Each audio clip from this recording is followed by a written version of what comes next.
Hello and welcome to our video. My name is John Watts. I'm a consumer protection lawyer in Alabama, and a question that most people ask themselves after they've been foreclosed in Alabama is, what do I do? Do I stay in my house after a foreclosure? Do I leave? What do I do? And let me tell you this, there is no simple answer. There is no, you always do this one thing.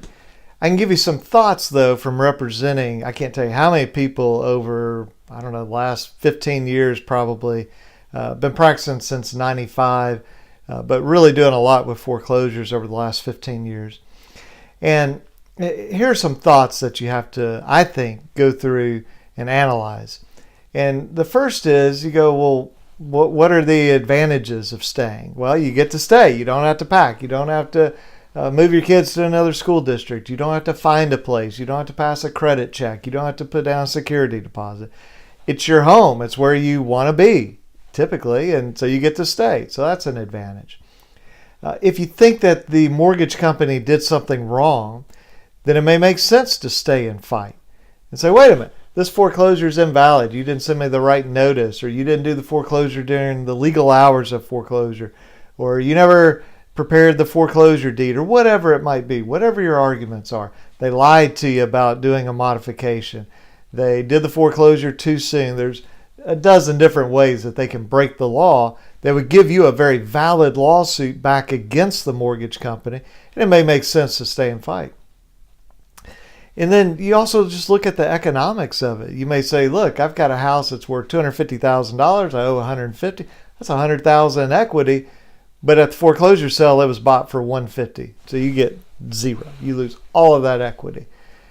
Well, compare that to a situation where you're upside down in a house, or sometimes called you're underwater. So let's say you owe $250,000 and the house is worth $200,000. Well, you have to factor in, does it make sense to stay and fight on something where if you're successful and you can undo that foreclosure, you're still $50,000 in the hole? Maybe it's better to leave. Particularly if the foreclosure sale, as often is the case, it's exactly the amount you owe. So then you would owe nothing to the mortgage company. And so you also want to look at, from an economic standpoint, well, do I need a bunch of repairs on the house? I mean, I've had people, whether they're in a $100,000 house or a multi-million-dollar house, and they're saying to me, look, in this $100,000 house, I got $10,000 worth of repairs to make. Or in the multi-million-dollar house, I've had people say, we have like 2,000 square feet that's unlivable. It would take hundreds of thousands of dollars to fix this house. Maybe you don't want to stay and do that. Maybe you want to say, you know what, fine, mortgage company, take the house. I'm gone. I'm out of here. And you can deal with this roof and this air conditioner and this leaking plumbing or whatever it might be. And so you have to look at that. You have to also look at what's your risk tolerance, if I can say it that way.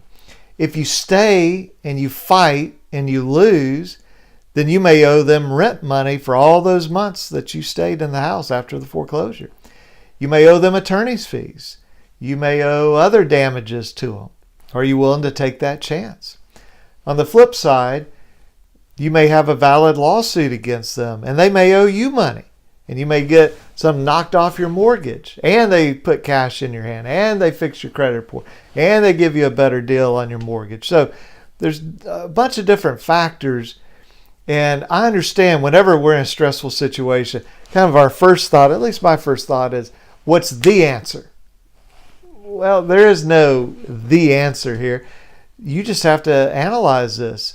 And you can do this on your own. You can talk to a lawyer. Certainly, if you're in Alabama, you can chat with us, 205-879-2447. We'll help you think through these options. And, I'll tell you this, the majority of people that we talk to that have been foreclosed in Alabama, after we go through all the analysis, we say, I really think you should leave. I don't think you ought to stay and fight. I don't think it's worth it.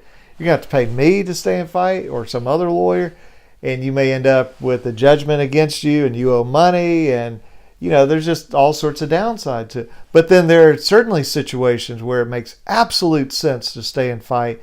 And we believe, and we're often very right on this, that you come out much better for staying and fighting. So no easy answer. You just have to look at it.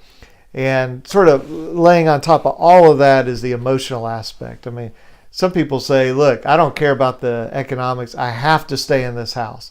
It was a gift from my grandfather. Okay, I get that. Other people say, this house has been a headache and maybe I have a valid claim, but I don't care. I just want to move on. I just want to close that chapter and then start a new chapter in life. Hey, that's fine too. And so if we can help you do that, sort of make that analysis, that decision, give us a call, 205-879-2447 or alabamaconsumer.com. And if you're in this situation, I presume you are because you're watching this video, I am very sorry that you're having to deal with this. There are no easy answers. And if I can give you one piece of advice, whatever decision you make, you stay and fight, you leave, and some people even do this, they leave and they still fight. They still sue their mortgage. Whatever decision you make, gather all the facts, all the reasons that you can think of, make that decision, and then don't look back. Don't leave your house and then constantly be looking back going, I wonder if I shouldn't have done that. Maybe I should have. You just make the best decision you can at the moment, and then you move forward with your life. So again, thanks for watching this video. I hope that's helpful, and talk to you soon. Bye-bye.